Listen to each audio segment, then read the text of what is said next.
Hi,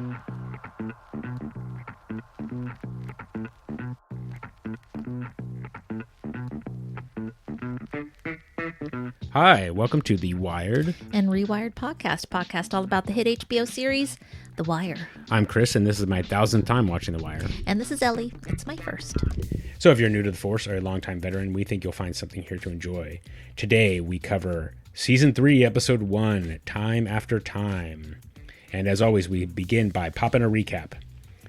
In the Season 3 premiere, this is a long recap. In the Season 3 premiere, a wave of urban reform brings down the notorious Franklin Terrace public housing towers, forcing the Barksdale crew to find a new home on the streets of West Baltimore. Stringer Bell sets up shop using a new sales strategy for Bodie, Poot, Puddin', and the rest of his gang as he waits the return of Avon from prison. McNulty and Greggs and the Detail look to make a case against Stringer with a wiretap on a drug ring run by his ally. Jeez Louise. Proposition Joe. I'm already fatigued. I'm stumbling over myself. It's terrible. Assigned to the Western District Drug Unit, Carver and Herc notch up the pressure on street dealers. Burrell is caught in a power play by 1st District Councilman Tommy Carcetti, an ambitious young man with roots deep in the ethnic politics of Baltimore. Mayor Clarence Royce, facing re-election next year, puts Burrell on notice that crime stats, and murders in particular, must come down whatever it takes. The order from on high has put police commanders in the hot seat during the new Comstat meetings, where they are held up to aggressive criticism by Rawls and the others before their peers. Daniels, too, is confronted by the reach of City Hall as his promotion to major appears to be derailed because of his estranged wife's political ambitions. A rash of murders cuts short Bunk's day at the ballpark as Bubbles and Johnny lose big in their latest caper for cash. On the eve of his parole, Cutty Wise is offered a new start on the outside by Avon. But after being released, he finds the drug life has changed. Whew. Made it. You did it. Mostly. The episode was written by David Simon, and it was directed by Ed Bianchi. That was the same combo as the first episode of Season 2. And it premiered on September 19th, 2004. Mm-hmm. Well, actually, I was going to say, before we get started, go ahead and say it now, because I already said before I was going to say, that this, I feel like it's just helpful to remember that I've said it before, that this is the first season I ever watched of this The Wire. one is the first season. So my memory of it is quite different, I think, from the previous episode. Okay. So like there's a little, I might go a little deeper than I did previously, because I've watched this one a few more times, things like that. And so I've always like connected back to this first thing. And I just remember that because 2004 was the year where I gave like a bunch of shows a chance. I think that was the first year that Heroes came out. Do you remember that show, Heroes? No. It had, what was her name? Hayden Panettiere. Okay. And it was like Save the Cheerleader, Save the World. And I think it came out that season. Anyway, just one of those things where I remember like, okay, I'm giving all these shows a chance. And so including The Wire, which is kind of interesting because that's how we're here today. So Anyway, sorry for the preamble, which really that was a really terrible story. So good way to start. Okay. Thank you. All right. Well, why don't you break off the epigraph for us? Don't matter how many times you get burnt, you just keep doing the same, said by Bodie. Yep. And I'm sure you have some thoughts about how that played through. Oh, for sure. Yeah. Okay. Well, I will mention that this particular episode has a director's commentary with David Simon, who wrote it, as we talked about, and Nina K. Noble, who's one of the producers.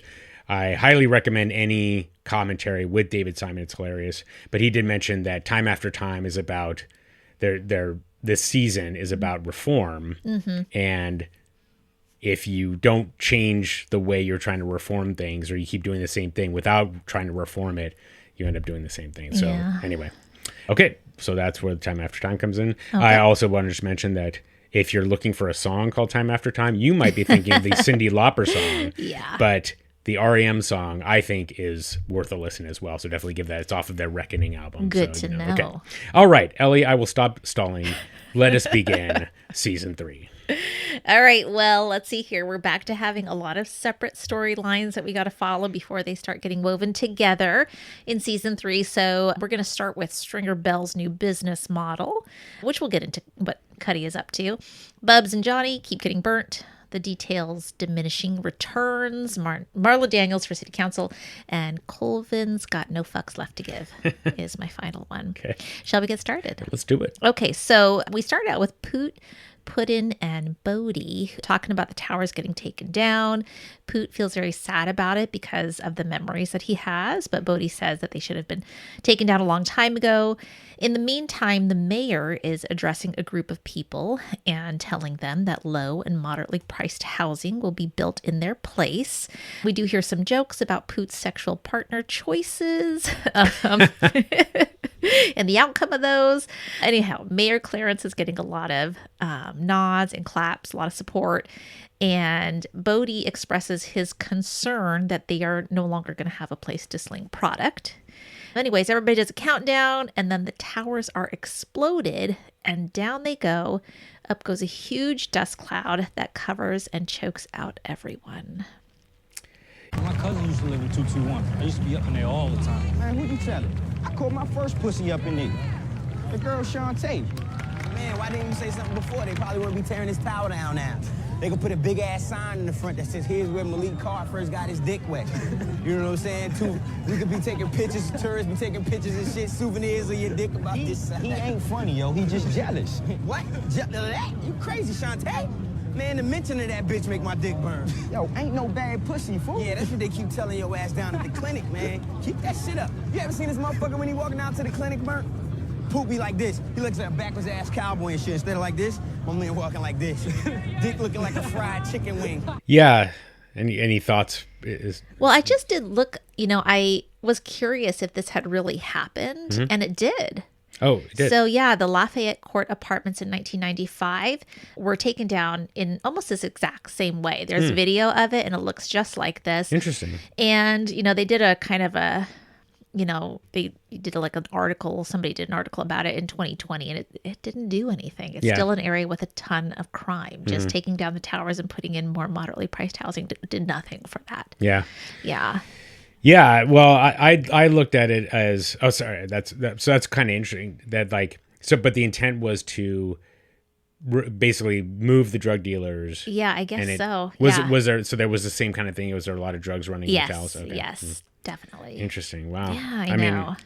Well, that's kind of the thing. Yeah. Is like it's not like everybody just goes away. Like the need for drugs is still there. Exactly. And I think it's kind of interesting because, even then the end, that dust blowback, it's really uncomfortable. And it's just kind of like, you really think you're going to get rid of this. You really think you're going to get out of here without, wow, that's such a good metaphor. I don't know. It's just kind of interesting to me. Yeah. 100%. Yeah. I mean, because I was going to mention that I thought there were a couple of really interesting points to it. The first, I think it's worth talking a little bit about Bodhi's perspective, right? Yeah. Like they're selling to people in the projects. Yep. And so he's saying if you live in the projects, you ain't shit. Mm-hmm. But if you sell product in the projects, then you've got the world by the ass. And you're selling to people that basically, have no agency, no power, no nothing.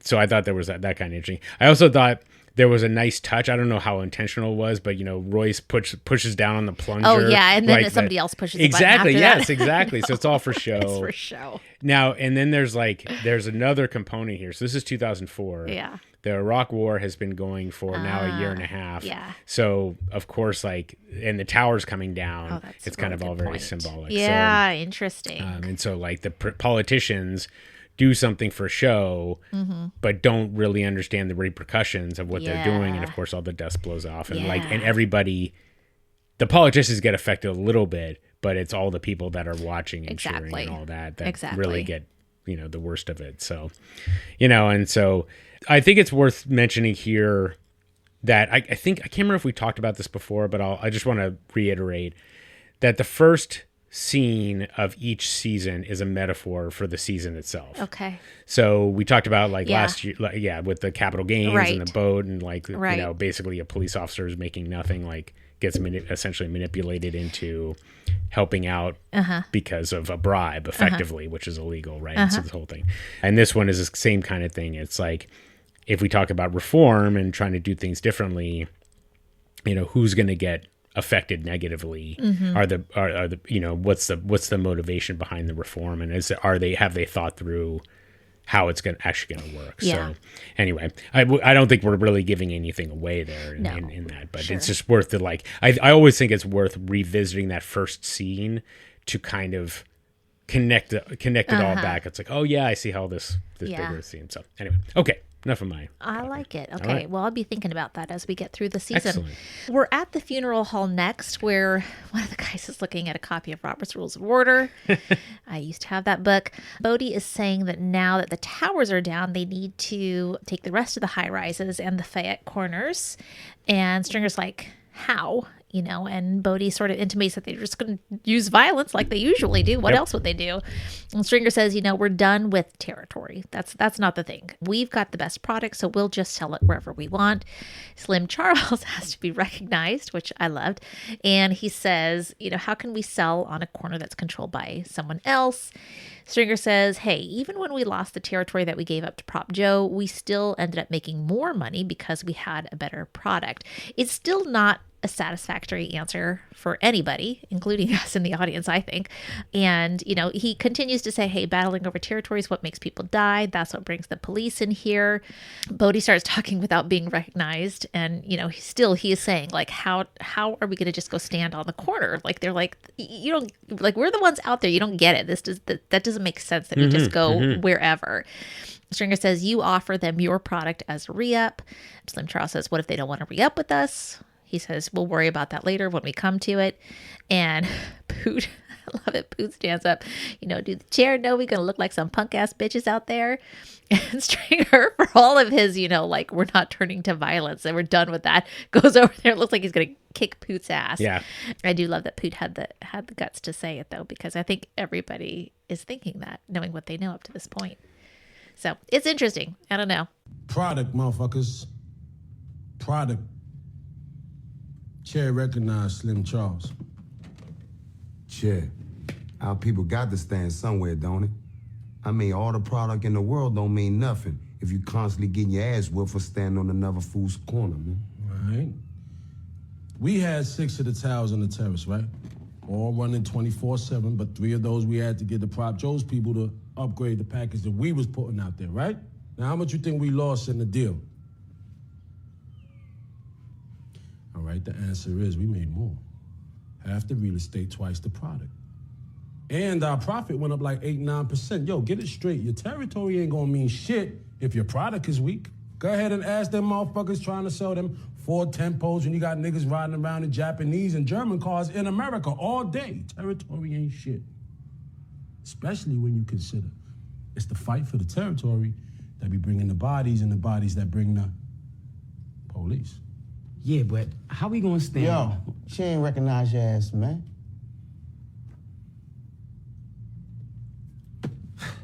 How we gonna stand on some... Come on, man. How we gonna stand on some corner that's not ours? Well, we got the best product, right? So the chances are we gonna be able to bring in the competition by offering the re-up with us from our package. Feel me? Everybody making money, sharing the real estate. Slim Charles. But what if they don't cop our re-up, though? Well, I'm gonna worry about that when it happens. Until then, Mr. Charles, we gonna handle this shit like businessmen. Sell the shit, make the profit, and later for that gangster bullshit. Yeah. Do the chair know we gonna look like some punk-ass bitches out there? Motherfucker, I will punk your ass for saying some shit. Spring. What? Poop did have the floor, Shut man. the fuck up, man. This nigga too ignorant to have the fucking floor.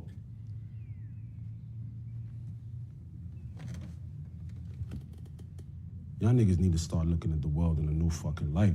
Start thinking about this shit like some grown fucking men. Not some niggas off the fucking corner, you heard me?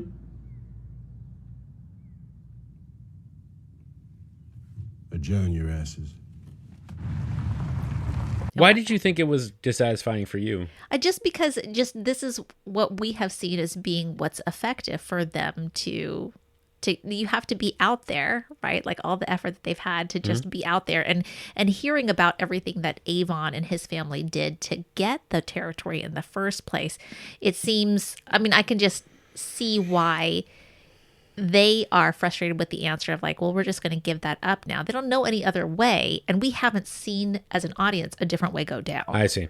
So I guess that's why. Mm-hmm. I'm not saying that there can't be, but it's just like, it's just like when somebody tells you, well, we're just going to do it. Yeah. We're just going to figure it out. You're like, but how? Like, I'm very practical. I want to hear the steps, the process by which we're going to make something happen. And none of that's laid out yet. Okay. No, that's, okay. I see that.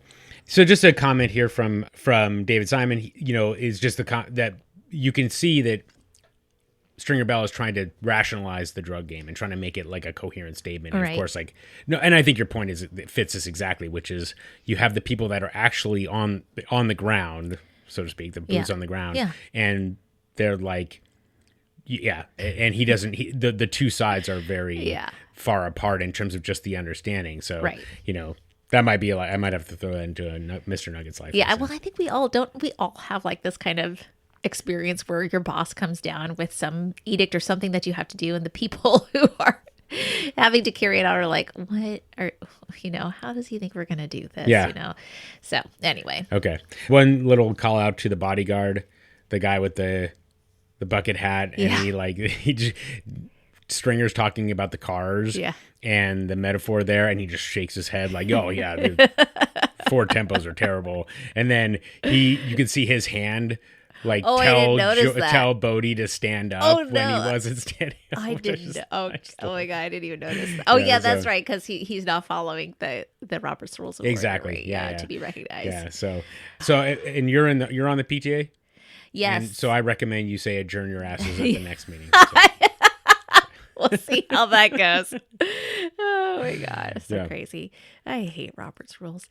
Okay, moving on. Weebay is talking. We're at the jail. Weebay is talking to a guy named Cutty, and we find out Cutty's getting out the very next day. By the way, there's a softball game going on. Bay asks him what's the first thing he's going to do when he gets out. He doesn't know. First day out after 14 years. He doesn't know what he's going to do tomorrow. We see Avon come down. They call the game off. Well, I think it's because Avon is walking down the side. Yep. And then they call the game back on once he's across the field. Yeah. And, this is where we find out that Cutty did 14 years. Avon asks if he's still a soldier. So we know that he worked with the Barksdale crew at some point. He also says now that the towers have gone down, he has to start selling in new places. And he's going to be out soon. He could use a good soldier. So Bay then hands Cutty a number. And Avon tells him they'll hook him up with a coming home gift.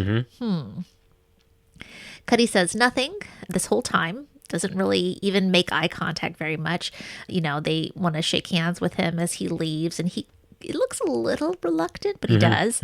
And I can't remember who said joint might have broke him. Avon says that. And then there's this, we hear the story about how he got in there. He shot a guy, and then he called the police to say, I did it. Come get him. And I can't tell if they are in their minds thinking that's respectable or that shows that he's a little bit of a I couldn't tell. What did you think? When they bring that story up, how are they reacting to it? Short timer. You only got the 1 day left, huh? You done the one, you just gotta do that other. Like they say. You only do 2 days. It's the day you go in, Then you come out. I don't know. I did 14 years. Well, yeah, you did you a little stretch, true. But you're still a soldier, right? Them towers and came down now, huh? The terrace, the Murphy homes, all that shit going, man. A lot of things is different now since you've been up in here. You'll see. A lot of changes. Yeah, no doubt. But I mean, shit, some things just stay the same, man. I mean, the game is the game. And the thing is, since the towers is gone, I'm gonna need to take my thing to some new places. You feel me? I'm gonna be home soon enough, right? Yeah, first parole hearing, I'm out. For real. Shit is fixed right. I come home, shit, it's gonna be a little hell to be paid, you know what I mean? A good soldier ain't gonna lack for work. Take that number, man. When you out, you call. They'll hook you up, no problem. It's like a coming home gift. All right? Call her. What up? Joint might have broke him. Boy, she talking about homie walked up and shot Elijah Davis. Broad daylight at Pensy and Gold. Then picked up the phone, dial 911. Told the police I just shot a nigga, come get him. The dude ain't breaking. I think that Weebay was using that as a story to tell how kind of cold-blooded and unaffected he probably should have, that he was thinking. Okay. To try to counter Avon's perspective that maybe Cutty isn't cut out for the game anymore. Okay, that makes sense. So he's just like, yeah, I shot a guy, and I'm, I don't know why. They don't really talk about why he that's did the that. thing. That seems kind of crazy. It's just even that he called to let them know, like, instead of unless why would he call the police? Right, unless it was like, he knew that they weren't gonna get away with it. Yeah, exactly. And so they're like, yeah, there's a dead body here. Yeah. Pensy and Gold, by the way, is Pennsylvania Avenue and Gold Street. Okay. So that's where it's an intersection in the Western. So anyway, it's that. I mean, I think it could look at either one of two ways. I think my perspective, the other one that kind of creeps in is maybe he killed this guy and was like, I don't think I can keep doing this. And so he called the police to kind of. That's what I wonder, which makes me feel like he's in a little bit. I mean, we know already, we can tell from his body language and lack of eye contact. Yeah, he's kind of done with life or doesn't want to get right back into it. So I don't know. It was interesting. Okay. Little comment. Oh, as an aside, it's kind of interesting. Last week I had a conversation with a formerly incarcerated person, and he was telling me how, you all go in and you're kind of at this bottom level, but there are certain things that elevate your status amongst other prisoners. And he said one of them is being a really good softball player. Really? That if you're a really good softball player, like that gives you a little bit of, like a little bit more respect, cred. In prison. Interesting. Isn't that interesting? That so is, like, okay, well, softball is really important in prison. Good to know. If you're Good to going, know. brush up on your skills. Okay, so moving on, we see a set of abandoned looking row houses. Cutty's walking past them, so we know he's out now. It's the next day. And then it like doesn't look familiar to him is the feeling that I get, but then he does see on a mailbox that says EY's. His surname. He knocks on the door and he's welcomed home by his Mima. His Mima. So cute. She gives him a hug and he goes inside. Later, we see him make a call at a payphone and we assume it's the number that Bay gave him. He says something about the Oxbow at Lawrence and Fulton. So we assume maybe this is like an intersection, a meeting location that he's going to. He shows up at that designated corner and he talks to somebody that is in a vehicle. They say you'll get a little help and when you're ready you'll get some real work. They kind of gesture for where he should go. He approaches a kid really sitting on a stoop. Yep. As soon as he comes closer, the kid walks away and Cutty sees that there is a paper bag tucked underneath the stoop and he kind of looks in. He takes this kind of like whoa sort of breath and then he grabs it and tucks it under his arm and he walks away. Yeah. So the person that was in the vehicle was Country. Okay, and Country. Yeah. Shamrock. Okay. And so so those two we remember from both from Robert's Rules of Order meeting and also from season 2, episode 1 in particular. So anyway, and then just one note here about the music. The song is called Dedication by, I kid you not, Beef Wellington and Melissa Maya. Okay. And so I recommend you look. Oh, Dedication. I recommend you look it up because that song is really, really good. Okay. So, and then one thing I learned from the director's commentary is that Shamrock is played by Sean McGinty, and he now works for Baltimore City Hall. So, no way. Yeah, kind of cool. Gosh, so crazy. Yeah. Okay, so Cutty's now sitting on a stoop. He's reading the paper, and he's kind of watching some drug deals go down across the corner from him. And, it looks like he's trying to figure out who the man in charge is, which he does. So he goes and he talks to that guy, and he asks if he can sell his G-Pack for him, right? And the guy is not exactly excited about doing that at first. He convinces, at first it's a 50-50 split, and then it's a 60-40. What's that guy's name that is in the Kangol hat? His name's Fruit. Fruit. Okay, thank you, Fruit. Anyway, so that's what they decide they're going to do, is a 60-40 split. And then he tells him to come back later that night. So later that night, he comes back for his money, and then he finds Fruit in an alley with these 3 other guys and a woman who is servicing one of them on her knees. Gross. It's all like dark silhouetted. Anyways, Cutty's like, I want my split. But then Fruit tells him, oh man, I'm so sorry, but the police came. They took it. And Cutty says, do you have the number? The number for the report. Like back in the day, if somebody said that the police took their drugs, then they would have to give a report number as proof that that's what happened. And instead, Fruit just holds a gun in Cutty's face, and Cutty walks off. And that's that. That's it for his welcome to back to home gift. Yeah. Yeah. So Poor Cutty. Yeah. Oh, yeah. Pretty much. I mean, I think that for him, that I drew a little parallel. Yeah. Between Ziggy and Frog from season 2. Gosh, yeah. Now that was a little different because Cutty came at it much more matter of fact, and he was just trying to figure out, is this guy just fucking me or is there actual fact behind what he's saying? Right. So he gets his answer, but he also doesn't have the wherewithal to actually do anything about it. So that's how Fruit knows he can just manipulate him. So anyway, yeah, it's just one of those. Yeah, it's unfortunate for him, and now we have a new kind of person to keep an eye on in Fruit, because you can tell he doesn't have any kind of sense of honor. Yeah, exactly. Who does Fruit work for? We don't know yet. We don't know yet. Yeah. Okay, so he's not a Prop Joe guy. Yeah.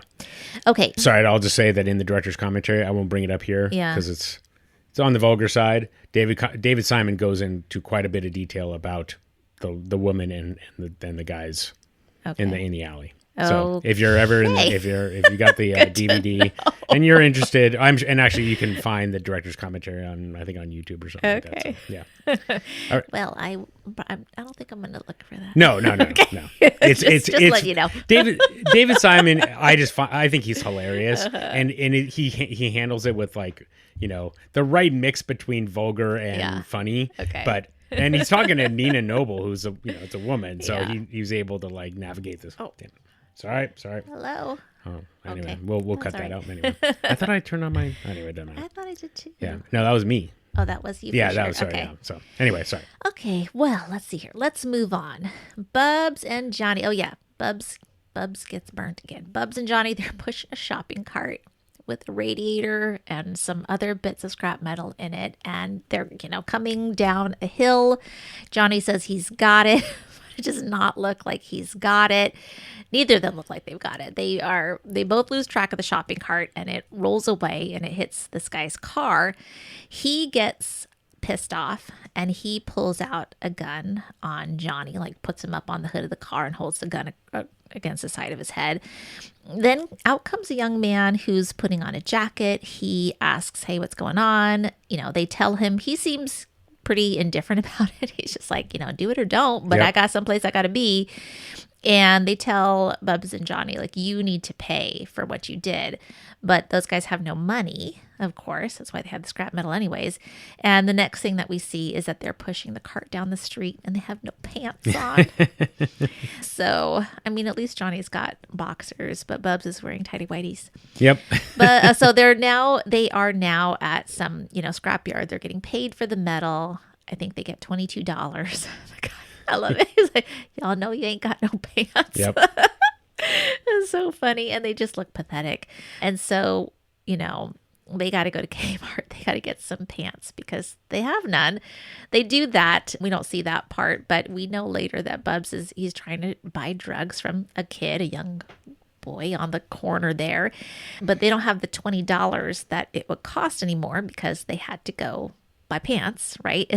Johnny's like looking at his pants like, these are interesting. Yeah, So I weird. love He's that like little- holding them yeah, up like, yeah. am I wearing them the right way?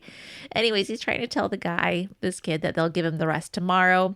He goes around the corner, asks, his boss, takes a puff on his inhaler, and he says no. Joey says no. So it's sad. They're just like, okay, that's it. There's nothing else for them. And I think we end up seeing them finally back at their domicile, as we like to call it. And Bubs is really, Johnny looks kind of like he's going out, like he's on the drugs and he's about to fade out. But Bunk is just like, he's hitting rock bottom. It seems like he's hitting rock bottom. Finally, maybe, I don't know.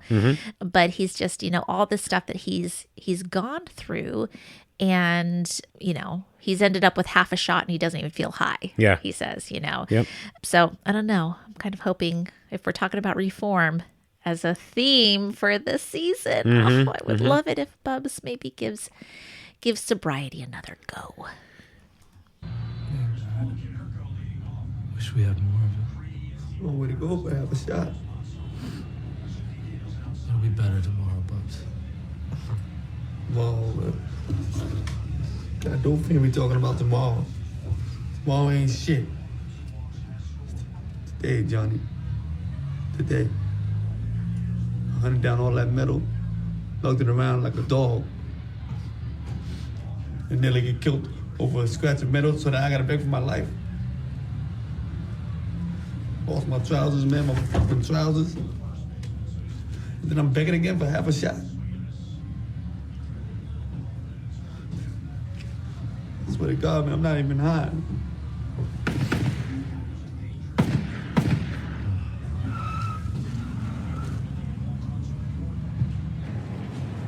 Yeah.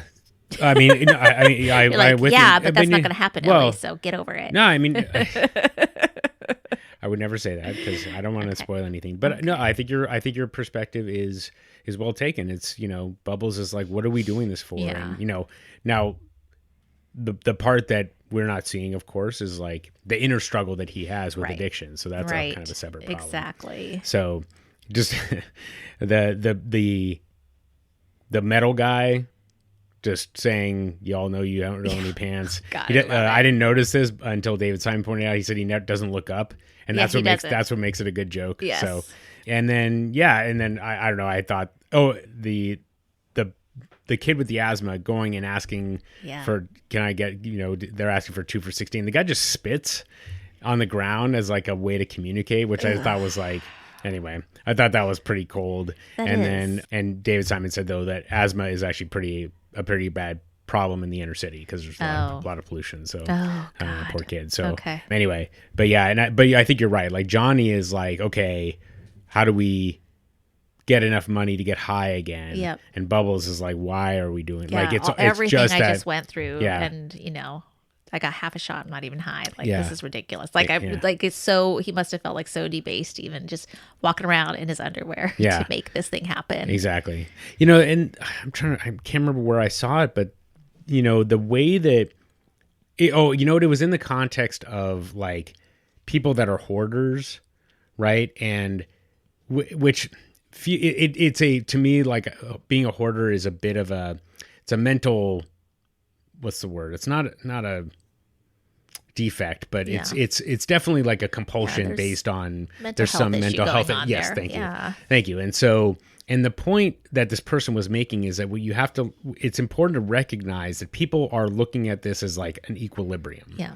Right. So if it is an equilibrium, like my house being this messy gives me equilibrium. Now, whatever the balance is, right, there's this discomfort that is introduced by being a hoarder, but that is balanced by not having to do whatever the thing is to clean up, right? Mm-hmm. So that's how you balance those two things. And I feel like there's a connection here for Johnny. At least for right now, there's no barrier, there's no balance that balances out not getting high. Mm-hmm. Whereas for Bubbles, he's looking at it as like, the way he's talking about it is like for half a shot doing all this work, Like there is a balance. There is a point where this doesn't make any sense anymore. And for him, so I that's what he's expressing here to me. Yeah. And I think your perspective is good. So All right. we'll see. We'll see. We shall see. As We always, shall see. that's all I can offer you. Fingers crossed for my favorite character ever, Bubs. Okay, let's move on to what's happening with the detail.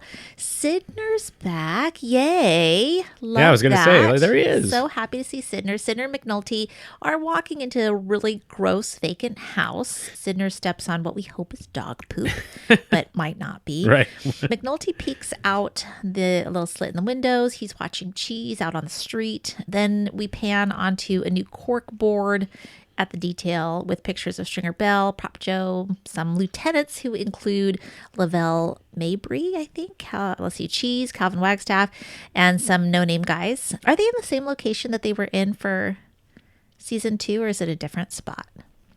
Do you know? I can't tell. I think it's the same. Okay. I think. It looks honestly, like it's the same. It looks from the same. inside, Yeah. They're listening to a tapped phone call, and on this call, someone is looking for Cheese, even though he's not supposed to use Cheese's name.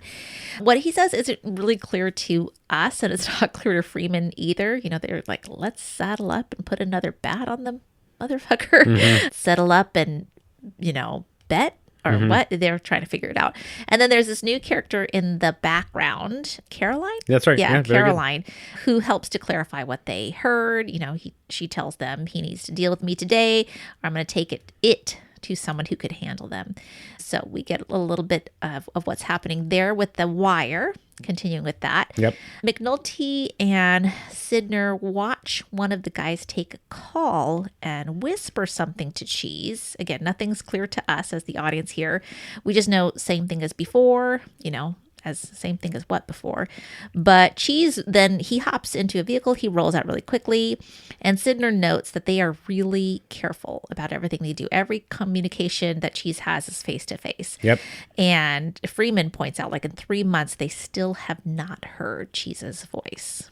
Yep. So, which is interesting because the way that he was set up as a character last season, I didn't take him to be smart and just really particular or careful about this sort of thing. He seemed to be like, just like this big brash sort of guy with the way that he was throwing his weight around. So, yeah, I think that if I take your point. I think that if I were to look at it maybe with a little more broadly, is that he's works for Prop Joe. Yeah. And Prop Joe knew Joe's knew what would happen with the Greeks. Right. So he probably Right. Good point. Or that So anyway, but I guess it's kind of like this is where we are now. So it's good. It's a good point though that he's for him to stay that disciplined is shows some growth in any case. So yeah. Okay, well, McNulty and Sydnor come over to the detail as Freeman and Kima leave.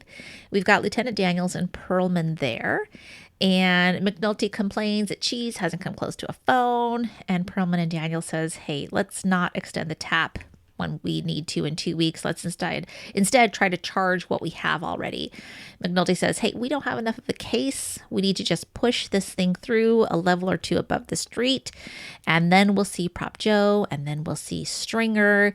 But Daniels just can't justify the cost of a wire with what they have right now. So that's been, this kind of running theme since they started using the wires. They've got to have a lot to be able to justify its use. McNulty, Kima, and Freeman are watching a guy named Drac on the corner. So they're starting to think, right, like about how they can push this thing a level or two above the street. So they're watching this guy named Drac, and he is the one who was using Cheese's name on the wire. And I think, is it Freeman says talkingest motherfucker I ever heard on a wire? Talkingest. I love the talkingest motherfucker I ever heard on a wiretap. So good. That's him there in the orange. That's Drac. Our last best hope. Talkingest motherfucker I ever heard on a wiretap. Yeah, listen. No, the other thing. The good, the other thing, my nigga. Talking him. Nah, her. I mean her. Cocaine, nigga, you feel me? Goddamn, you When was the last time you heard that on a wire? Shame he doesn't report to anyone that matters. Well, right now, Drac's re-ups are with Lavelle Mann. He's got those corners over on Preston and Bond. He was pretty close to selling us Wade. No shit, Sidney's been working toward him for a couple of months now. Lavelle's a soldier. He's not gonna roll up on Prop Joe. That's true. But if we take him off with a hand-to-hand, they gotta promote someone to replace him. Yeah, why Drac? One thing about our boy, That's Prop Joe's nephew. On his mama's side. We find out the Sidner has been working undercover on doing hand-to-hands from Lavelle, or getting drugs from Lavelle. Yep. Yeah. And Lavelle is who re-ups Drac. Right. So Lavelle's above Drac. So they think if they can take out Lavelle, Drac would then go in and replace him because he's Prop Joe's nephew on his mother's side. Mm-hmm. Okay. Did I get that right? Yep. Okay. So that's what we hope will happen for them so that they can have a really chatty guy who will give all the details they need on the wire. Yep. Fingers crossed. Next time we see McNulty, he's with Bunk, and they are at the ball game. Bunk's son is with him. Have we seen his son before? No. Okay. And in fact, well, keep going and then we'll come back to that. And Jimmy is waiting for Elena to hand the boys off to him, as she is also at the game in the front row. Oh, and she is there with her new beau, who is wearing a suit and talking on a cell phone the whole time. And Bunk asks if they're just friends, and McNulty says he's in the cake, which I'd never heard that saying before. I've never heard that either. Oh, it means that they're having sex. Oh, okay. Yes, he's in the cake. So Okay. I had to look it up. It okay. is an actual slang term that means that, somebody's having sex with somebody else. Okay, fair enough. A sexual relationship. All right. So Elena and the boys do end up meeting up with McNulty.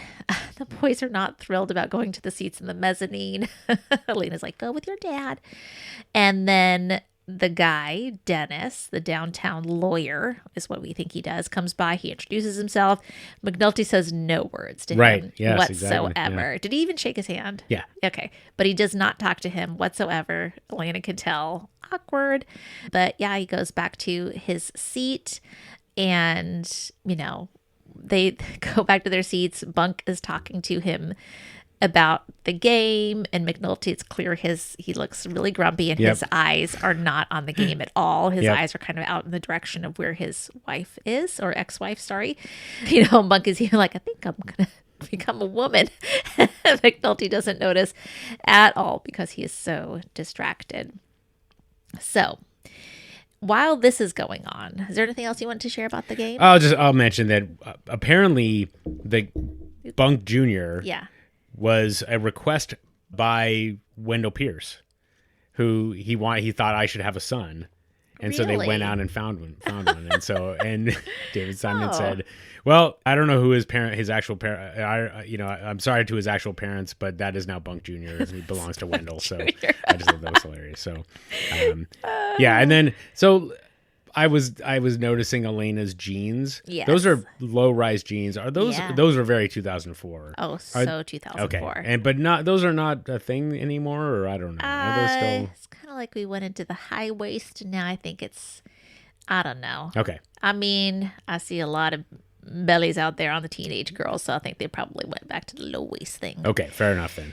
Yeah, that was really popular in the early 2000s. Well, she walked away, and I was like, and she adjusted her pants. Exactly. I was like, okay, well, I see what you want me to look at. So, thank you, Elena. Okay. Thank you. Okay, so while this is happening there at the game, we go to, I can't remember, I'm sorry, what detective is there telling the police officer to get notes on the blood spatter on a curb? That's Ed Norris. That's Ed Norris. Yeah, former Baltimore police commissioner. That's right. He gets a call, and he's told there is a shooting on the west side. And unfortunately, everybody else is doing something else. So who has to go there? It is Bunk, even though it's his day off. They pan down to this dead body on the street. So, we find out there's been 5 homicides. He's got to go in. Mr. Jimmy's going to take his son home. So yeah, we've got this going on. We've got all of this craziness with these 5 homicides. Let's go back to Sidner, if we may. Sure. He's getting wired with a mic, and Perlman is letting him know what he needs to get at a minimum for them to take Lavelle. McNulty and Kima are wanting to make sure that Sydnor is absolutely sure that this thing is going to go off the way that he expects. Yep. There's a little bit of hesitance, right? Because of what Exactly. happened to Kima. Mm-hmm. Perlman goes to the office into the office nearby to let Daniels know that they're ready. She can see he's got suits hanging everywhere. It's an open suitcase. So she asks him, like, are you living out of your office? And he doesn't answer. He comes out, he tells everybody to mount up, and he finishes with find your way home. Goes back to his office with kind of a look at Perlman. And yeah, we'll talk more about Marla and all of that later. Okay. Sydnor makes the buy and the cops roll up on him. They arrest everyone and they pretend to arrest Sydnor too to protect his identity. Yep. And I love Sydnor. He's like, somebody snitching. And, you know, like, shut up. And then they kind of look at each other and smile. Yeah. It's so cute. Yep. Back at the detail, Caroline is clipping coupons while listening to The Wire. And on that wire, Drac is talking about Lavelle's arrest. Mm-hmm. Freeman comes in, listens on to loudmouth Drac, and they find out that Lavelle's corner is going to cheese. Yep. Silent, smart cheese. And everyone in the detail is disappointed because they got burnt again. They got burnt. Yep. Okay. No, you think the man might respect my shit enough to let me step up, but it ain't even go like that. Why not? You gonna give Lavelle's corner to that off-brand nigga cheese? And you know what? Joe's my uncle and shit. I mean, I'm kin to the fat motherfucker. That idiot works for us. He'd be a deputy commissioner by now. Ain't no luck at all to this case. Shall I continue? Oh, I think I'll just mention that the person that played Lavelle is Craig Robinson, who was in The Office and No way. Brooklyn Nine-Nine. Oh yeah. my God, yeah. I get that. I know he's he was slimmer. Oh my gosh, and I think it's he's the crazy. only cameo that I can think of that actually somebody like became really had developed into a bigger career. Wow. So yeah, they did mention that they try to bring in people from Baltimore, and a lot of the Baltimore, the people that they hire for the show to like fill out the characters are not, you know, traditional actors. So Right. whereas Craig Robinson, I don't know what his background is, but in any case, He was a teacher. He was an elementary school music teacher. Is that right? Yeah. Wow. I know. I looked it up because I just love him as an he's actor, great. and he always can sing, and he's really funny and stuff. So I was kind of just curious about what he did. But yeah, he taught kids music. Yep. So there you go. So any, you know, we had a cameo in The Wire. So Oh, anyway, that's very I cool. just thought that was funny. Okay. And then they made the comment that the arrest happens, right? So they say, you know, that's it. They don't show the police going in and arresting everybody because David Simon said basically all other cop shows have ruined that. So they just had to like they were going in completely different directions. So anyway, which I just appreciate. I totally agree with that. It's you get tired of those kind of trope scenes. So. All right. Well, at the detail, they're trying to decide what to do next. McNulty says something about placing bugs on these critical corners, listening to what's in on those. And, you know, it's kind of shot down. There's not enough people, power, or money to do that. Perlman says, let's get off the wire. Let's charge what we can and work on the next case. But McNulty will not let it go. And it's clear from his arguing with them that the reason is because he sees Stringer as his target. Exactly. Right? Like this personal thing that he has to make sure happens. And Daniels is pissed. He walks off. Freeman is pissed. When does Freeman get pissed at anybody? Right. He's pissed. He walks off too. And I think he says something like, you know, it's all about you. And and well, of course, McNulty, the fuck did I do? Yeah. Yeah.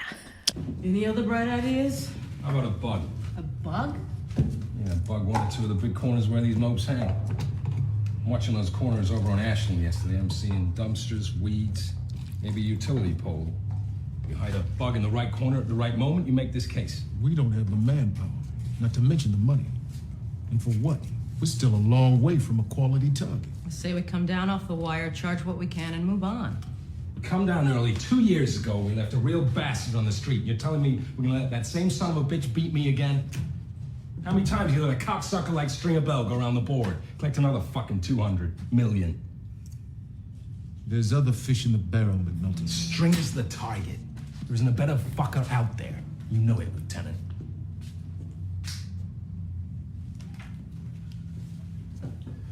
Don't you let him go soft on this. It's you against the world, is it?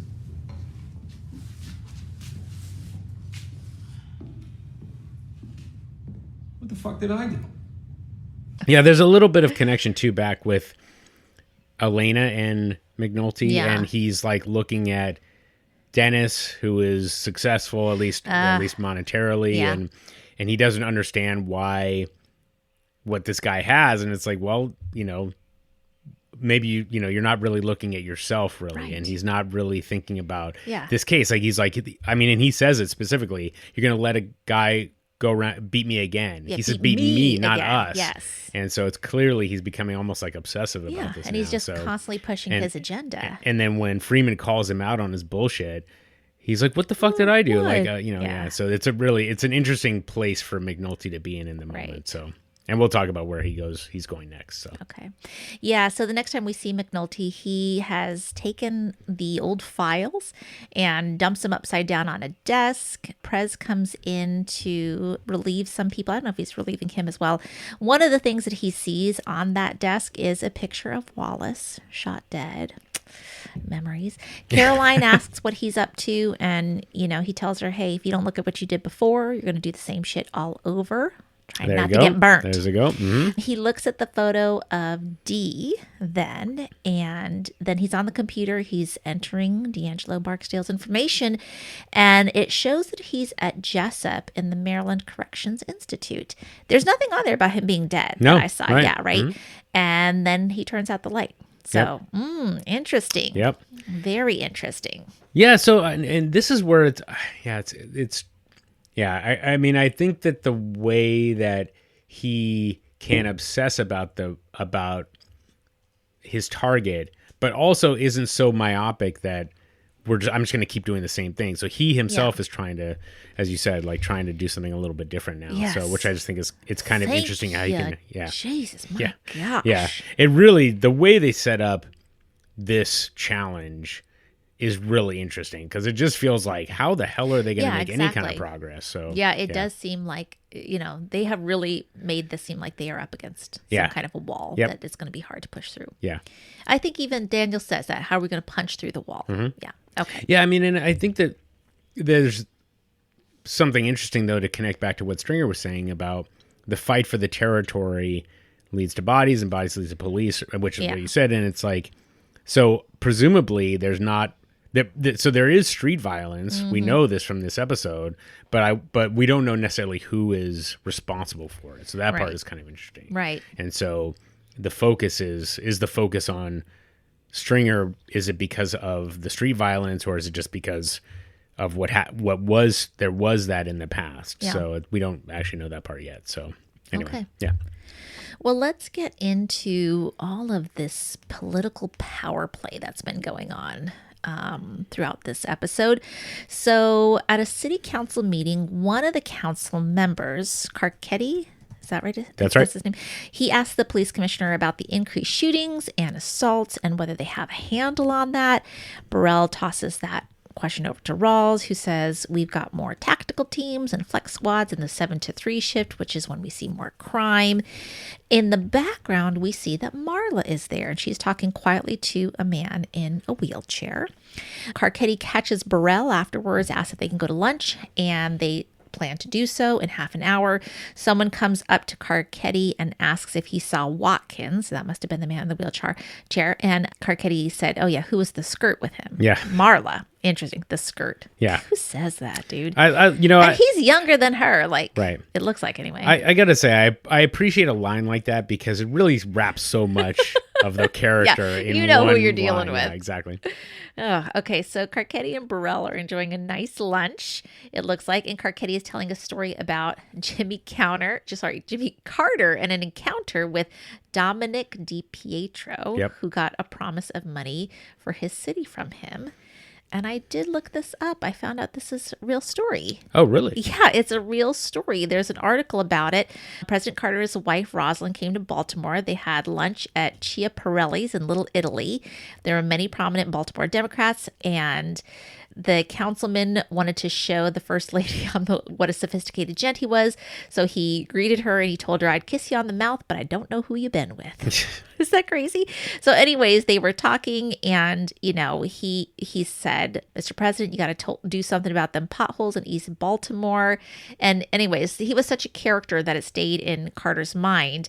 And it really did happen where they met later, and it was 3 years later than that. And exactly where he grabbed him by the back of his belt and said, hey, President, remember me? And, Carter's like, oh, hey, come meet the Pope. And he says, I don't need you, Mr. Pope. I need this guy.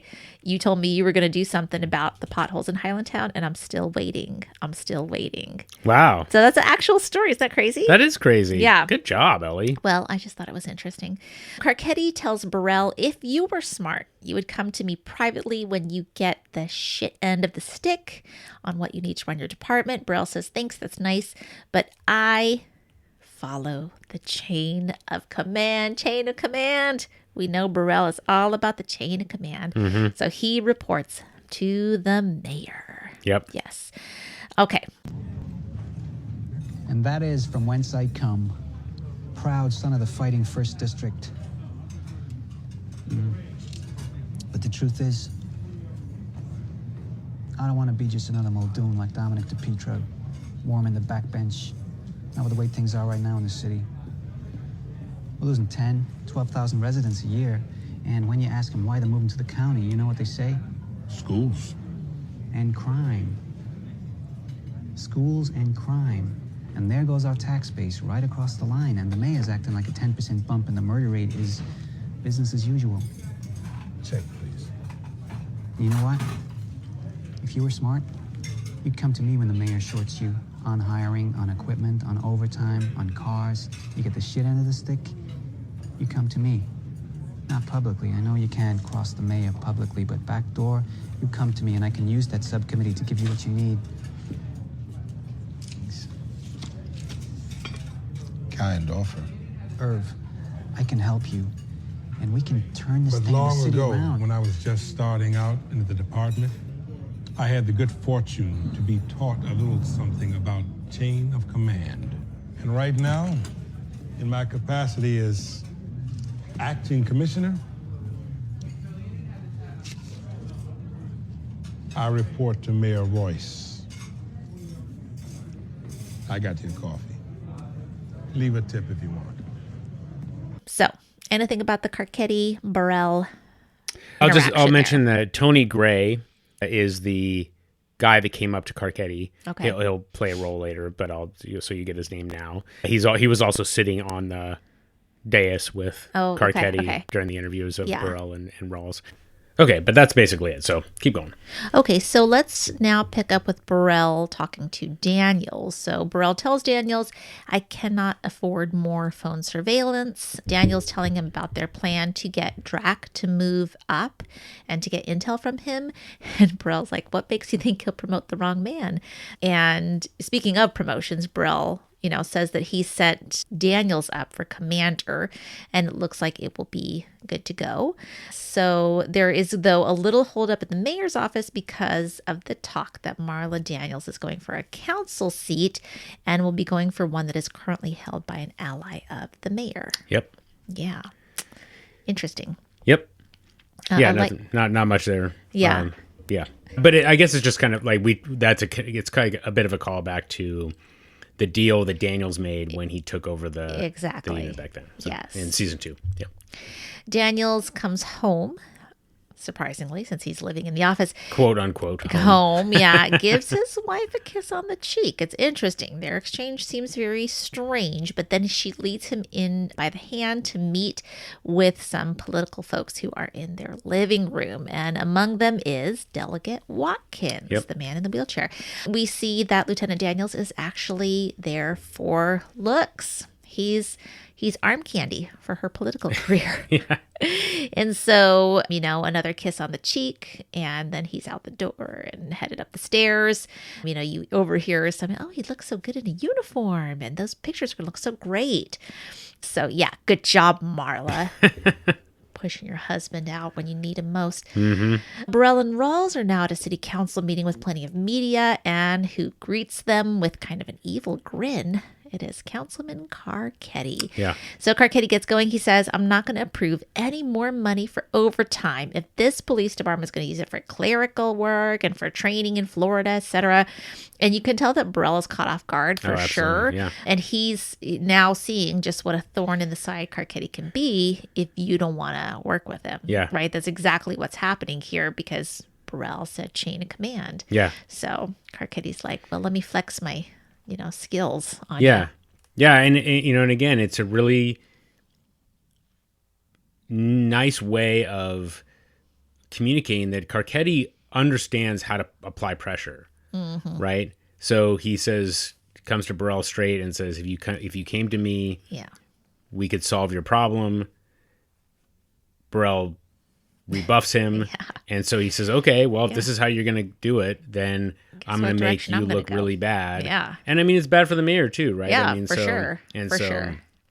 And so now Cutty will be, and of course, then we see later on about what the result of that embarrassing conference ended up being. So back to Daniels, and Marla Daniels wakes up on a couch upstairs. Marla says they're gone, and she thanks him for being basically a good sport. And he says, it's the least I can do after all these years are about my career. And he heads out. Now we go to Mayor Royce and Burrell and another guy, and they're all talking in I think the mayor's office, and they're trying to figure out what the heck is going on with Cutty, right? They're like, well, we're not holding up anything in his district, so why is he being like this? Oh, well, maybe this is about his ambitions instead. And Royce says, if he's going for mayor, well, that's not going to happen because he's too white for this city to be a mayor of this city. So they think, well, okay, maybe he is trying to make Royce look bad to make way for somebody else. And Burrell points out, I'm the one that's looking bad here, right? Yeah. So can you please talk to him and figure this out? And they say, what we're going to have to do is drop the number of felonies and homicides. Okay, that's going to be a problem because we know that's been rising. Burrell meets with all the commanders. He tells them we have to drop felony rates by 5% or more.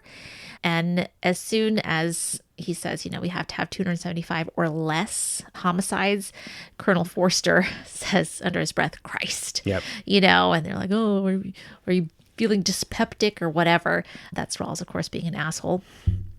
Colonel Forster is really, he's such a chicken. He's such a chicken. It's just crazy to me that he has the same rank as so many of these guys and just cannot stand up for anything. Then we have Bunny Colvin. He says, hey, we know there are ways to massage the numbers for assault and robbery, but how do you make dead bodies disappear? And Rawls and Burrell do not like that. And you might be wondering, well, why is Colvin being so brash? We find out thanks to a little side conversation he's having with Valchek that he is close to retirement. Yep. Okay. Gentlemen, the word from on high is that felony rates, district by district, will decline by 5% before the end of the year. We are dealing in certainties. You will reduce the UCR felonies by 5% or more, and I've always wanted to say this, let no man come back alive. In addition, we will hold this year's murders to 275 or less. Christ. Feeling a little phased, Colonel Forster? A little dyspeptic? This who? No, sir. I'm good to go. Here's a fun fact for you people. If Baltimore had New York's population, we'd be clocking 4,000 murders a year at this rate. There is no excuse I will accept. I don't care how you do it. Just fucking do it. Deputy, as familiar as we all are with the urban crime environment, I think we all understand there are certain processes by which you can reduce the number of overall felonies. You can reclassify an ag assault, or you can unfound a robbery, but how do you make a body disappear? There isn't one of you in this room who isn't here by appointment. If you want to continue wearing those oak clusters, you will shut up and step up. Any of you who can't bring in the numbers we need will be replaced by someone who can. That is all. Okay, let's go on here. While you're pasted the figuring out same where thing. you are, I will tell you that Rawls looking at Bunny Colvin was similar to me to when Daniels called out Rawls with Burrell in season 1. Yeah. When Daniels delivered the "this is bullshit." Yes. Rawls was just like staring at him, just Yes. staring daggers. Daggers. And in this same situation, Yes. Rawls was doing the same Daggers. thing. Even David Simon said, "God, I'm afraid of him," and he's on the for TV. sure. So For sure. yeah, just like God, Bunny Colvin. Just I mean, I appreciate the fact that he's kind of giving Rawls a little bit of the business, but I love man, it. I am a little nervous. Yes. And it's the one moment I like Valchek actually bringing Yeah, that out exactly. for us. Yeah. Okay, I found where I am. We are Okay. now actually ready to move on to Bunny Colvin's whole team here because new on his team are Carver and Herc. So we start with Carver drawing a little map out on the ground to show their team the plan for how they're going to take down some drug dealers. Carver points out to them that there will be a runner, and that's on purpose to distract them. So he says, let that guy go. Herc calls Carver over to his car. He wants to point out that he's playing Shaft on his radio. And that ends up being our soundtrack, Shaft, for what goes down. They follow these guys, they put them against the wall, and then one runner goes. They're like, goodbye, have a great day. But the runner grabs a bag, and they think the bag is the stash. So they all release the guys that they had just started arresting and go after the runner. And when they leave, one of those guys they just released picks up what we know to be the real stash. They look. I'm sorry. I don't think know? that's true. I think so. Okay. He drops the vials that he was holding. Yeah. When they pull up, and then I think he just picked up those. Picked up just a few vials. Yeah. It is a small I think. bag. I mean, I didn't see him pick up anything else. Yeah. But maybe I don't know. Okay. He could have just picked up a small bag. So. Well, they look all over for the runner, but he evades them for a while. That Shaft theme song continuing to play. They've got a helicopter in there to help find him. Carver finally gets on top of his car and starts yelling at the whole neighborhood, but to the runner in particular says, "You better come out nicely, or we will beat the hell out of you." All right, now we Come on. Yeah. You're not gonna say the actual line. What does he actually say? I don't remember. Okay. Right. I You don't remember. remember. No, We'll I beat don't you remember. longer and harder than you beat your own Oh, dick. Yeah. God, yeah. Okay, that's Yeah, what they say. sorry. I was not trying to get wasn't that gonna- out of no, you. I that's okay. think I just literally burned that from my memory. I actually don't. I don't want to make Ellie say it. So I just thought it would. I thought she was just gonna be like, well, someone's gonna have to say I it. So. legit forgot that was the line. It's a great line though. I think I was just so annoyed with Carver in this scene and how conceited he is Oh, yeah. that I was just like, ugh, get this off. Yeah. Hey, listen to me, you little fucking piece of shit. I'm gonna tell you one thing and one thing only about the Western boys you are playing with. We do not lose. And we do not forget. And we do not give up. Ever. So I'm only gonna say this one time. If you march your ass out here right now and put the bracelets on, we will not kick the living shit out of you. But if you make us go into them weeds for you, or if you make us come back out here tomorrow night, catch you on a corner, I swear to fucking Christ, we will beat you longer and harder than you beat your own dick. Because you do not get to win, shitbird. We do.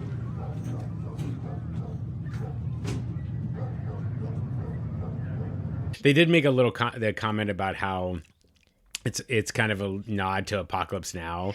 I haven't seen Apocalypse Now in years and years and years. Yeah, I haven't seen it for a long time. The scene with Robert Duvall where they napalm the trees was basically just so that they could acquire the beach in order to surf there. Oh my God. And so I don't know if that's still actually true, but in any case, the point is that it's just so comical. You've got these, these patrol cars coming in. All you got a this helicopter effort, just to yes. find Yes. one guy with, possibly the stash. So Yes. Anyway, it's ridiculous. Unbelievable. Yeah.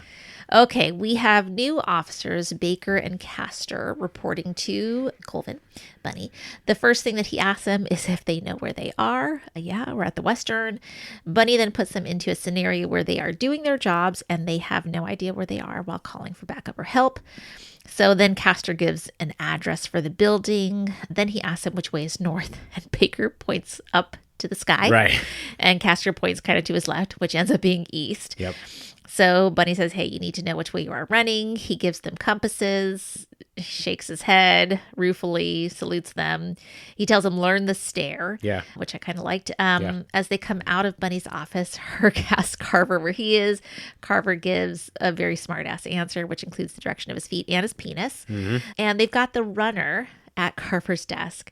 Bunny comes out. He looks at the clipboard. He asks, is there a drug charge? Just loitering. No drugs. And then the boy points out that they also whipped his ass. And you can tell Bunny is really disappointed at the waste of resources here. So, and we remember from the last season too, Bunny was the one that was just like, what is the point of this? It's just the same thing over and over again. So he seems really disillusioned with what he's doing. Baker? Yes, sir. So you must be Castor. Yes, sir. Officer Aaron Castor. You any kin to Lloyd Castor? Yes, sir. It's my uncle. Good police. Do you know where you are? You too. Where are you? The Weston, Major. Right this very goddamn second, you getting your hind parts kicked and you on the horn screaming for help. And you got your backup looking all over the place because you don't know where the fuck you are. And that means I gotta explain to your next of kin how you went and got yourselves killed on my watch. Sir, we're at 1034 North Mount, first floor rear. Good. Now, which way's north? Point. That's east. Now, don't you think if you're in a foot pursuit, it might help your backup to know what direction you're running?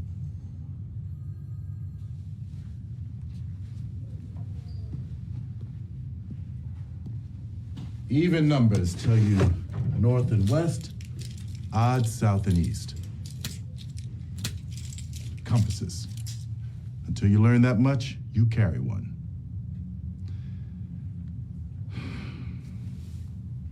Welcome to the Western. Gentlemen, scuff yourself up a little and learn the stare.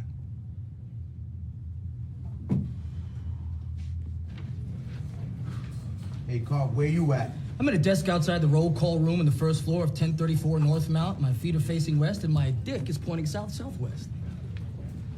Bonnie Colvin's been giving that speech as long as you guys been sucking air.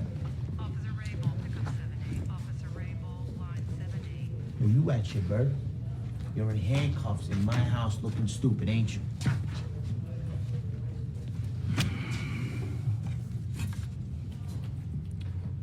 Fleeing and eluding. We have a drug charge here? Loitering, a designated drug-free zone. Let me rephrase. Do we have drugs? He raised up when we hit his corner and he grabbed this bag. We pursued and recovered the bag. But no drugs. And they whooped my ass. Western District way. So what did we learn? Using half my district canine in the copter to bring a 14-year-old to bay? What did we learn? That you can't raise up and run from a drug horn in Sector 1 without my boot finding your ass. Right? Yeah. And the interesting thing about that is that they knew that they wanted Bunny Colvin to play a role in season 3. Okay. So they had him read for it, and that. that's why that's why he was in season 2, just for that one scene. Okay. It wasn't just like, oh, let's keep this guy going. It was like, oh, we know where he's going to be there, so let's introduce him earlier. Okay. So, which I thought I love that. Okay. Rawls is reviewing what's up with his detectives. Major Marvin is getting grilled about the evidence that was gathered or not gathered. Rawls is like, you had all these robberies and, they were done with the same caliber gun. You should have connected this instead of having them handled by separate personnel. He's just being super hard on them. Nobody wants to be Major Marvin. Rawls is just, it's just that, you get the beating and then you put it to the people below you. Exactly, and they continue that and they continue that and they continue that until everybody's been duly punished. Yep. Nothing really happens. Everybody's doing something because they're scared. No, sir. 3 of those cases were commercial robberies, so we sent those downtown to CID. My people had responsibility. God damn it, Marvin. Did you just invoke the word responsibility to explain why you didn't get on top of this shit? Did you just do that? I don't think you know what the word means. When I look at the 24s and plainly see that some 38 caliber asshole is raping your entire district, all the way from Greenmount to fucking Edison Highway. It's policing like that that makes it possible for us to get hit with 5 fucking homicides in a single fucking night, people. Poor fucking Marvin. Okay, Herc and Carver. Sorry, go ahead. I just you really channeled David Simon there because what you're seeing there is called CompStat. Yeah. Which is a real way for police departments to monitor and track and report on their effectiveness at reducing crime and things like that. And so what he said was it's simply a way to just effectively abuse your underlings because they're the ones who, for Rawls, like he can't affect change. So he's got to push these guys to do it. And so, so if they're not doing it, it's like, well, I could give you the carrot or I could give you the stick. And it's all about the stick. Exactly what I was saying. Yep. Yeah. Yeah. All right. Well, we have Herc and Carver comparing notes in the background, and then all the other guys are being addressed regarding their behavior. I don't know who is addressing them in that other room, the guy with the big mustache. It's so funny. He looks so much like my Uncle Dan. Do you know who that is? Yeah, that's Lieutenant Mello. Okay. And he was also in that same episode with Bunny Colvin in season 2. Oh, he was. So he was the yes. lieutenant. Yes. Yeah. Now I remember. So Thank you. He has the pitch perfect Baltimore accent for anybody who's wondering. So, well, he tells them that there was apparently a helicopter unit that saw beer cans on their roof. So questionable. He's like, if you're going to do that, take the cans home with you. Don't leave them on the roof. Anyways, that guy, Mello, you said? Yep. Okay. He has a quick conversation with Colvin, who has plans to ride through the district. And as Bunny comes out, we see that 2 guys are standing next to Herc and Carver's desk, and Bunny's wondering if they're there on distribution. No, possession and loitering. Again, Colvin is unimpressed. Yeah. Distribution? Possession. There's some loitering. Loitering? And behaving like assholes in the presence of sworn officers, boys.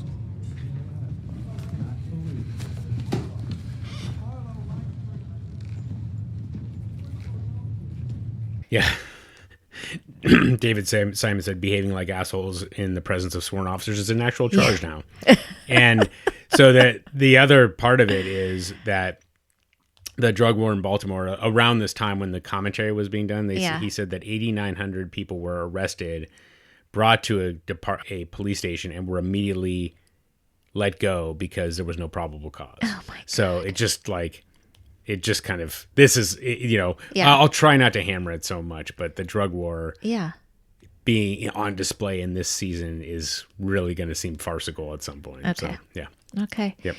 So now we have Colvin driving through his district. He passes lots of people that are out on their porches. It's nighttime. You do end up hearing somebody yell 5-0 creepin'. So, people start acting a little bit more discreet about things. Colvin then comes up to a corner. I think he passed it before. The guys are drinking out of brown bags. And this young guy that we saw earlier that was looking at him comes up and asks if he wants to buy spider bags. And somehow this kid does not notice what is on Bunny's sleeves, that there's a radio chatter going on in the background. It is not until Colvin is like, are you fucking... And then he grabs his hat, puts it on, and that is when the kid realizes he just offered drugs to an officer. Yeah. And, Colvin's just like, again, the disillusionment, and just drives off with this sort of dead stare in his face. Yep. And that's where it closes for this season. Yep. So, sorry, for this episode I got you. of season 3. Yeah. And so, just to put a not too fine a point on it, but David Simon said, when the enemy walks up to you and tries to sell you drugs, and push drugs into your car, you have lost the war on drugs. You have lost the war. Oh my gosh. So, seriously. Yeah. So a lot of this is not, I guess, new in the sense that, they have all the threads, right? And there's a tapestry being woven, right? But of course, for the next couple of episodes, it's going to be following these threads individually, kind of with maybe a crossover here. Okay. So, yep. All right. Well, so that's the end of the episode. Just a couple of other little notes. Richard Price was brought in to write this season, and it actually is kind of interesting because not only was Richard Price is a novelist. Okay. He wrote a book called Clockers, which is about a fictional city in New Jersey that focuses on the inner city. There's a drug dealer and a police officer, kind of as a kind of I'm not sure what the tech term would be, but like they're kind of following different stories, and then they weave together. And I thought of that when they showed those scenes, even though there wasn't any dialogue or anything, like the representation of the kids on the corner as Colvin was driving through, to me that felt a little bit representative of the Richard Price, a lot of his things. So we'll see a lot of those. I think when you see the corner boys, you'll see a lot of that kind of presence of him in particular. So he's a fantastic writer. I really recommend him. So, and then I had one other thing, but Lieutenant Mello. Yeah. His name is Jay Landsman. He is actually Jay that's Landsman. Right. I remember you told me that. Yeah, and he's the Jay Landsman. Yes, and so he auditioned to play the role of Jay Landsman, didn't get it, and so now they found a different part for him. And so he was part of the original homicide unit that David Simon was embedded with when David Simon was reporting there. So, and I think that is all the big notes I had. Awesome. So we talked about, so you mentioned Wallace and D'Angelo both as callbacks. So if you were not paying attention in season 1 or season 2, then those might be news to you. Did I mention, so Stringer called out Bodie for the McCullough Street incident in the funeral home. So that was the reference to the 9-year-old, the incident where the 9-year-old was shot in season 2. So okay. Another little callback there. Okay, I so missed that. Yeah, and then we talked about the Shaft song, and we talked about dedication for the music. Into Club by 50 Cent was being played when they were watching Cheese. And that was the first time, I think, where I was like, oh, I know that song. Like, I know that song exactly. So I was familiar. Like, it doesn't happen too often in The Wire, but in any case. So that gets us to a couple last little categories for us. So I'm going to do the killer cameos first, for no real reason, but I feel like Mr. Nugget, we have better conversations. So the killer cameos, I had. So we mentioned Craig Robinson. He has a very small part, and he's not, he's fine. But so I just thought I would call him out. Dennis, Elena's date. Again, fine. Yeah, that's fine. The guy that I want to give it to, though, is the guy at the metal shop. Yeah, I knew it. You got, all right, okay. Y'all know you ain't got no pants on. I love when Ellie and I would say about that. I was hoping that'd be your killer cameo. Yeah. He's so good. Okay, cool. Yeah, he's great. Okay, so I guess it's Mr. Nugget's life lessons. Do you have anything in particular? I don't. You don't? Okay. I don't today. So, okay, well, I have two. One, I think regularly, but I don't know that I actually say it to anybody. I kind of say it to myself. So we actually don't know the name of the guy that comes out of the apartment when Bubbles and Johnny are on the hood of the car. Oh, being threatened right, by the guy. yes. So, but I will tell you, his name is Marlo. Okay. He will come back later. Oh, okay. And he comes out and says, do it or don't. I got somewhere to be. And, it's not like it's just shit or get off the pot. Right. But I like, I don't know why, but I like do it or don't. Yeah. It's just, yeah. It's kind of crazy. He's like, it kind of shows a lot about him in particular because you're like, kill this guy or don't, but I don't have time to deal with it. Yes. And he couldn't care less about, the guy. Bubbles like, thank you for your kindness. So, but so the point is though, that a lot of times we just like sit on our hands and we're like, oh, I don't know, maybe I should do it, maybe I shouldn't. He's just like, do it or don't. Do it or don't. We got places to be. So always keep that in mind. Mm-hmm. And then, but this one to me like is much more. I like this one a lot more because it's a lot less ruthless. And so Burrell is pushed by the mayor to keep the the number of murders down to 250. Mm-hmm. And he says, we're 232, so the best I can do is 275. Yeah. He is promising a number that he can't possibly affect. Right. Like, I know, if you could stop murders, you would be stopping them. You would be stopping murders. I'm just like, what the hell? know. And he's like, well, and so I think what's wrapped up in that, of course, is that's so interesting is that they have this CompStat, which is supposed to be, using data. That's the whole principle behind it. It was introduced in like 1994 in New York. Okay. And it had the best of intentions of like, let's use data to be smart about where we put resources and how do we make decisions about how we prioritize. But what ultimately happened, just a bit of an aside here, but what ultimately happened is what do they say? The measure became the metric, which means that if I'm being measured by how well I do something, then all I'm going to do is just, do that thing, and so which sounds like, wait, why is that a problem? Like, I want to reduce the murder rate, but you're going to be doing whatever you can that kind of shows that you're doing the right thing. Whether you're actually doing the thing is less relevant. And so that it can actually be a real problem. So that's a part of it, is like, if you're being measured against something, number one, like, okay, make sure you hit that. Right. But if what you're being measured against is kind of a very specific target that doesn't necessarily actually show something good is being done, then that's a sign, I think, of a kind of an unhealthy ecosystem. For sure. But the other part for Burrell is like, don't commit to something that you can't deliver on, like you can't control. Exactly. Now, I don't know that he might be in an impossible position. Like, he can't go to the mayor and be like, well, what do you want me to do? Like, he's the police commissioner. Yeah, I mean, but on the other hand, like, you're just completely at the whim of, are there enough bodies, or do we get lucky, essentially? Yeah, exactly. So that's a tricky part. So, but for normal people, I think people will generally commit. I mean, I'm 49 years old and I still make this mistake about, I'll say, oh yeah, I can do that, and then not realizing all the things that go into it and how many things are outside of my control and things like that. So if you ever get in that situation, do your best to reset, but do your best to try to commit to, here's what I can do. Right. And then do that thing. And then anyway, so I guess that's kind of where I landed. I like it. It kind of reminds me from, like, in my education days, when standards-based testing started becoming popular. There was a lot of risk of teaching to the test. Yeah.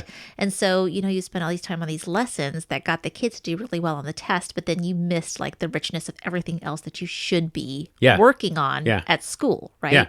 So it's majorly flawed. Yeah. Okay. Yeah, where it has the potential for it. Yeah. So, you've got it. So was there, in that situation, were you like, how did you approach that scenario? I don't know. I mean, I think that there was a lot of dialogue with the folks who were really interested in the outcomes of the test, just being like, hey, these are getting better because all we're doing is focusing on this kind of writing and this kind of focus, this kind of evidence or whatever, and we're not spending any time on this, or not as much time on this. Like, kids were losing recess time so they could have more time focusing on test preparation for a while. Yeah, like, it was becoming very concerning. So I think that helped. Yeah. Yeah. Okay. Interesting. All right. Yeah. Okay, well, that gets us to the end. So, Ellie, do you have any predictions for... Oh, I'm sorry, before we get to that. Yeah, okay. Anything top of mind about how well the episode held up? I think it's holding up real well. Yeah. Real well, yeah. I mean, we covered a bit. But. Yeah, for sure. I'm really curious to see, because, I mean, there's still so much talk about reform as far as police reform and prison reform. So I'm curious to see what this episode brings up, and have things changed since then, or are the conversations still the same? Yeah. Yeah. I mean, let's see.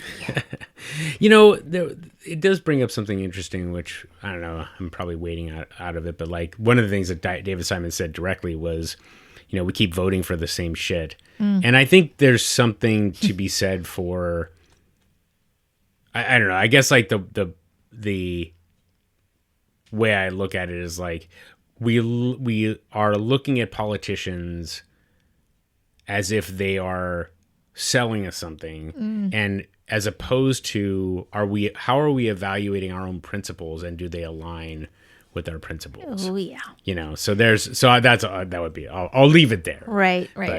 Oh, sorry, and that just reminded me of one other thing, which is, like, Mayor Royce in this episode said, if we keep it under 275 murders, then Carcetti doesn't have anything to complain about. I'm like Carcetti's whole point is crime is the reason why the city is effectively dying. Yeah. And Royce is looking at it as like, well, under 275 murders is not is Yeah, is I know. reasonable, and therefore he's not going to complain. Like it's not about Carcetti. It's about the citizens Exactly. feeling like, how do I feel about the city? Yeah, exactly. So, am I safe? Yeah. Yeah. And so again, like it's like this is where Royce is like his principles are misaligned. Exactly. That's what we're saying. Yeah. So anyway.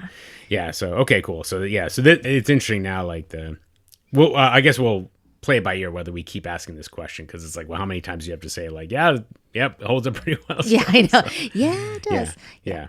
All right. Well, any predictions that you want to make before we conclude? I can't. I don't think I can make any predictions yet.